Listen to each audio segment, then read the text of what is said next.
Susan tayo!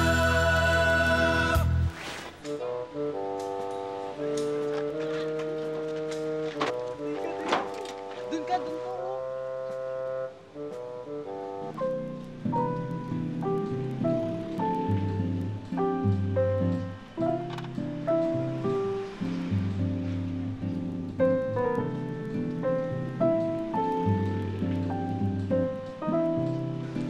Ako na, kanina ka pa eh.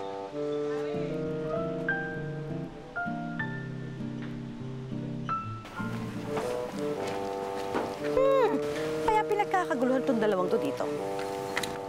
Sandali, sandali. Naku kayo dalawa, akala ko kung anong pinagkakaguluhan nyo, nang boboso lang pala kayo sa naliligo. Mga bastos!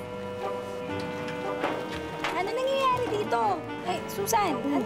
Ba't nandito ka? Eh, ito kasing dalawang to, huling-huli sa akto. Akala mo ba, sinisilipan ka nila?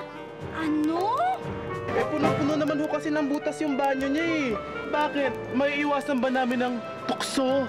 At saka tingnan mo, Aling Susan, oh. Mula dingding hanggang bubong. Puro sira, oh. Ayan, tingnan mo. Naku, ganito ba kadumi ang banyo mo? Pwes, oras na para magbago.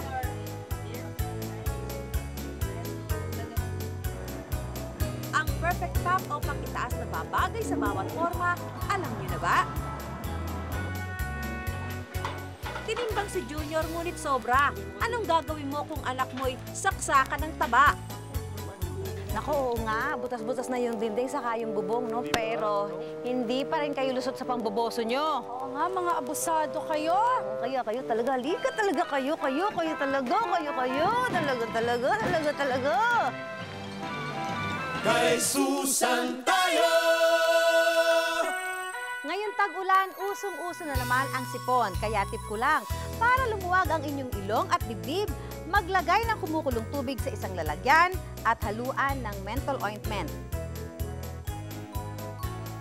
Magbilot ng papel at saka langhapin ang usok nito.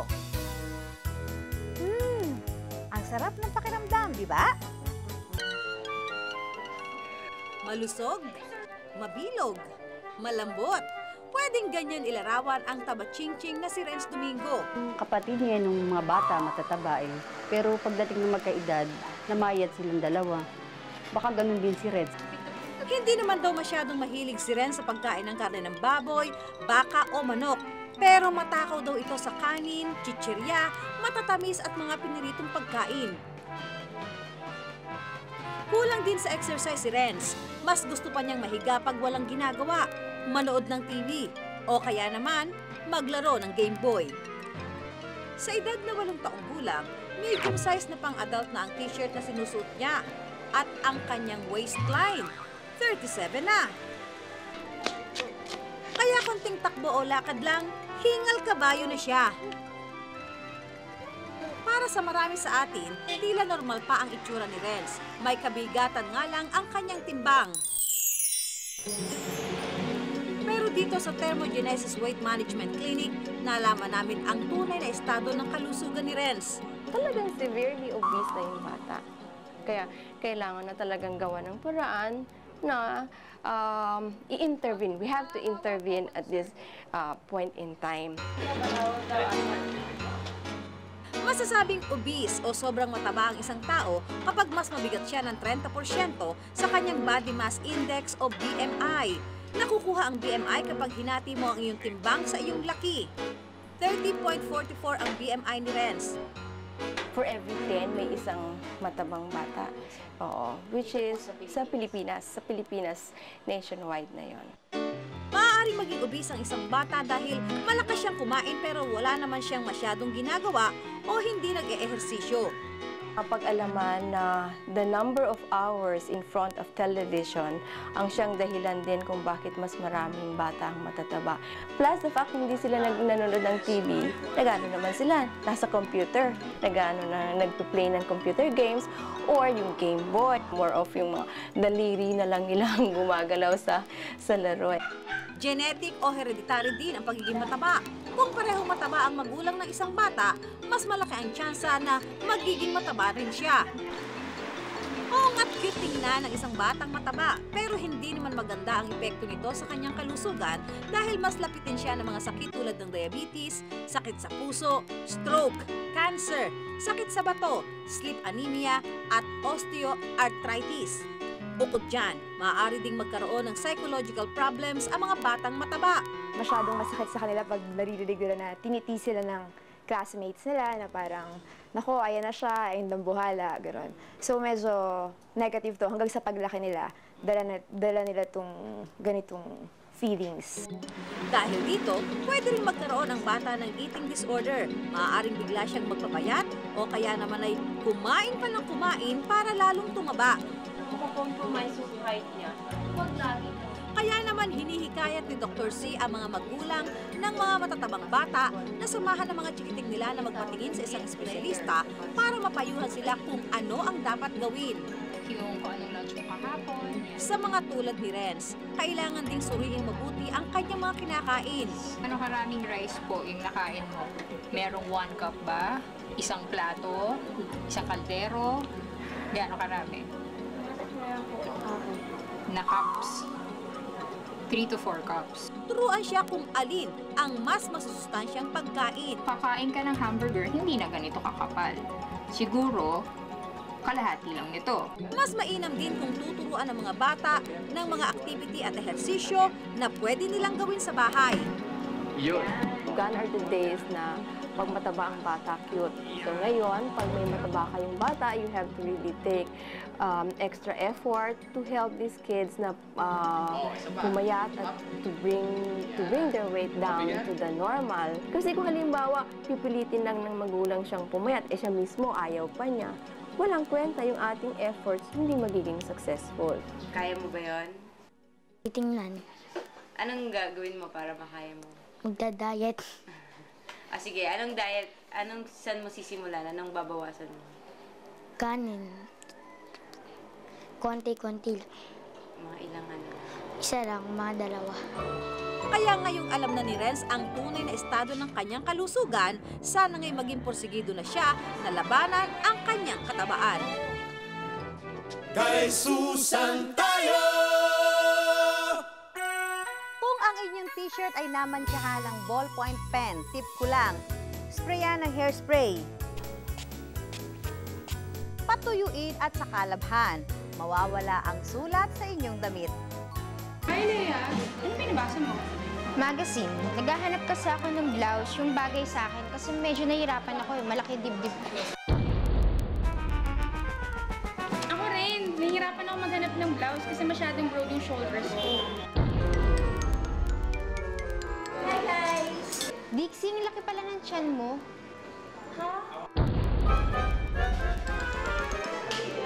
Guys, yung may binili akong blouse. Bagay ba sa akin? Para hindi bagay sa'yo, halatang naging flat-chested ka. Girls! Girls! Saan yun? Nandito ako. Susan? Narinig ko yung problema nyo at matutulungan ko kayo dyan. Talaga, Susan? Alam nyo girls, iba-iba tayo ng hubog ng katawan at natural na hindi perfect ang hubog nito. Pero pwede tayo maging fashionista basta alam mo ang perfect top sa hubog ng katawan mo. Dito sa Laza Boutique, matututunan ng 4 na dalaga ang pagpili ng tamang neckline at designs para sa top o pang-itaas nila. Ang officer in charge ng Laza na si Gigi Lerin ang tutulong sa amin. Para sa mga well-endowed gaya ni Leia, lalong magmumukhang malaki ang inyong hinaharap sa high neckline na blouse. Mas gaganda naman ang hubog mo kung wrap-around blouse ang gagamitin mo. At kung office girl ka, V-neckline na polo ang mas kaaya-aya. Broad-shouldered ka ba gaya ni Ann? Wes, umiwes ka sa blouse na may pads at boxy sleeves. Para sa mga broad shoulder, bagay sa kanila yung mga off-shoulder, tsaka yung mga halter. Para hindi po halata yung sa shoulder nilang lalaki dito. Kung gusto mo namang itago ang iyong bilbil, gaya nitong si Dixie, huwag kang magsuot ng blouse na masikip at may telang kumakapit sa balat. Bagay po sa kanila yung mga may crumple dito sa harapan para hindi mahalata yung bilbil dito sa may tiyan. At para mailayo ang atensyon sa bilbil, magsuot ng blouse na may hip tie para ito ang mapansin. Kung flat-chested ka gaya ni Agnes, iwasan ng low neckline at tube top dahil mas mahalata na kulang ka sa dibdib. I-try mong magsuot ng boat neck blouse para mapatingin sila sa iyong balikat at hindi sa iyong hinaharap.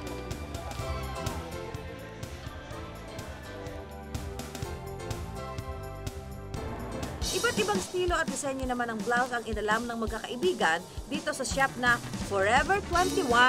Ayon sa fashion expert na si Milet Yulo, si Leia ang pinakamadaling bihisan dahil bagay sa kanya ang kahit anong disenyo. Heto naman ang style na napili ni Milet para maitago ang malapad na balikat ni Anne. Uso ngayon yung mga ponchos. This poncho softens yung shoulder side. So, yan yung mga bagay na cut for them.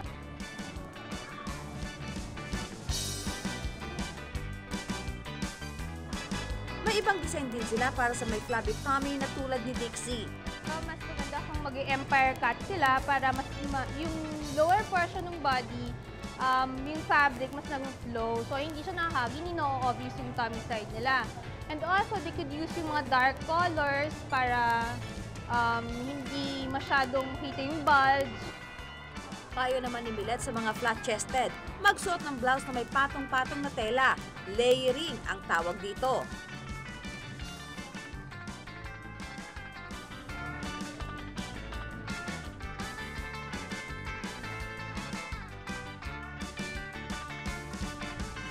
May tips din si Milet para sa pagpili ng tela. If you're petite or small frame, mas maganda yung softer fabric for you. Yung mga lighter, softer fabric. Kasi this way, parang hindi ka mukhang sundalo na all stiff and iron, parang gano'n. Parang this way, mas nagde-drape sa katawan mo yung fabric.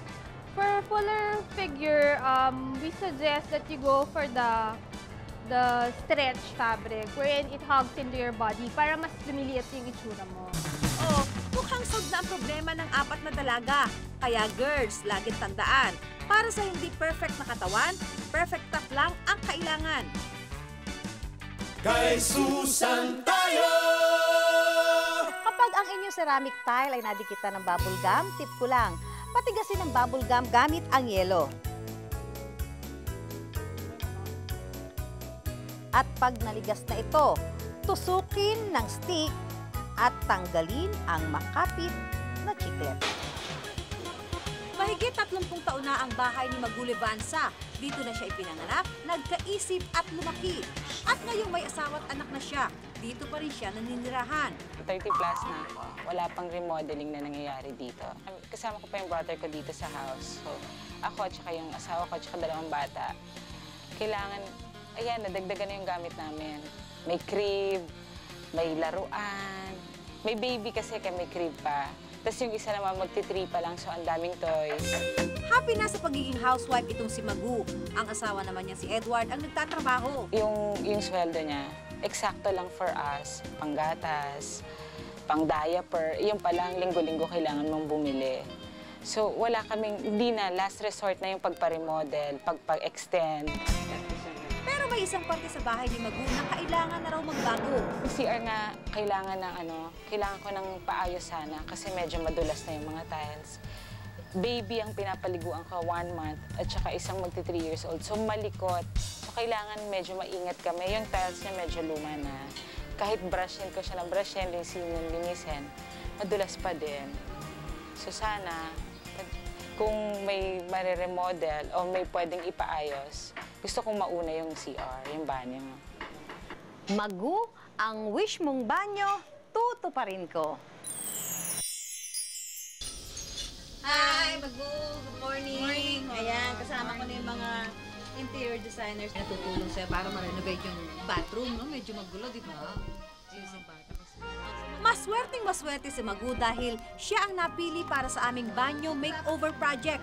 Pagdating sa pagdidisenyo ng banyo, eksperto itong si Nina Santa Maria. Kaya naman siya ang napisil kong mag-makeover ng banyo ni Magu. Okay, balak namin palitan yung tiles. Dahil may mga crack na siya? May mga crack na ho siya ito. Pero yung shower area niya, ifo-full natin yung tiles hanggang doon. Kasi mas maganda ba yan? Naka-full talaga? Pag shower ho, mas okay siya. Kasi yung syempre pag naliligo tayo, nababasa yung buong hanggang height mo. Okay. Tapos lalagyan natin ng mirrors, yung all around na upper wall. Pero ito ho, tatanggalin natin. So lalagyan natin siya dito ng custom-made cabinet. Okay. O dali! Simulan na natin ang bathroom transformation. Tinanggal na ang lumang tiles dahil may mga crack na ito. Para mas may privacy, nilagyan ng louvers ang itaas na bahagi ng banyo. Pero kahit may harang na ito, makapapasok pa rin ang hangin kaya presko.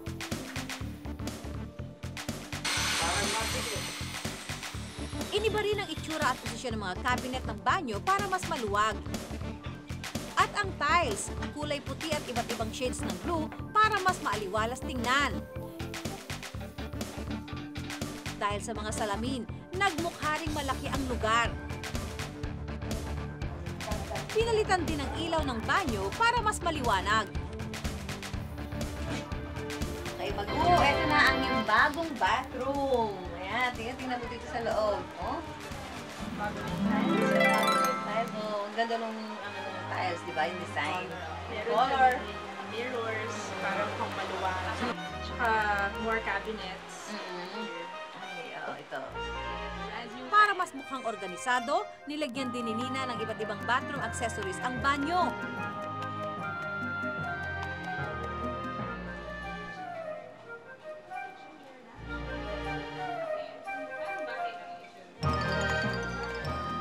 O mag-glue dahil bagong-bago na yung banyo mo, kailangan mo pa rin itong panatilihing maganda at germ-free. Kaya tuturuan kita ng ilang tips ng paglilinis ng banyo. Para sa bowl, buhusan ito ng liquid disinfectant. Kuskusin. Iwan ng 10 minuto, saka i-flush. Punuin ng tubig ang lababo. Lagyan ng isang cup ng liquid disinfectant. Iwan ito ng 10 minuto, saka i-drain. Para sa mga dingding, ihalo ang isang cup ng liquid disinfectant sa 1 litro ng tubig. Ikuskus ang mixture sa tiles, iwan ng 5 minuto, at saka banlawan. Dahil may mga batang gumagamit ng banyong ito, importante ring linisin ang sahig at mga drain. Pahiran o imap ito gamit ang liquid disinfectant. Iwan ng 5 minuto, saka banlawan. Hulog siya. Ayan! Enjoy na sina Magu at ang mga anak niya sa bago nilang banyo. At mas panatag din ang loob nila dahil virus-free pa ito. Kung may iba pa kayong tanong, sulatan nyo lang kami sa Kay Susan Tayo, care of GMA Network Center, EDSA Corner Timog Avenue, Diliman, Quezon City. Pwede rin kayong magtanong through text. I-text ang Susan space ang inyong katanungan o mensahe at ipadala sa 2364 para sa Globe at Touch Mobile o 4627 para sa Smart at Talk and Text. O mag-email sa kaysusantayo@gmanetwork.com.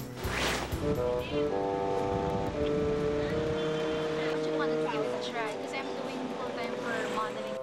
Sobrang sexy, no? Oh, ano nangyari sa inyo? Siya po nagkagulit eh. To my sore eyes. Yan ang napapala ng mga mambobosong tulad nyo.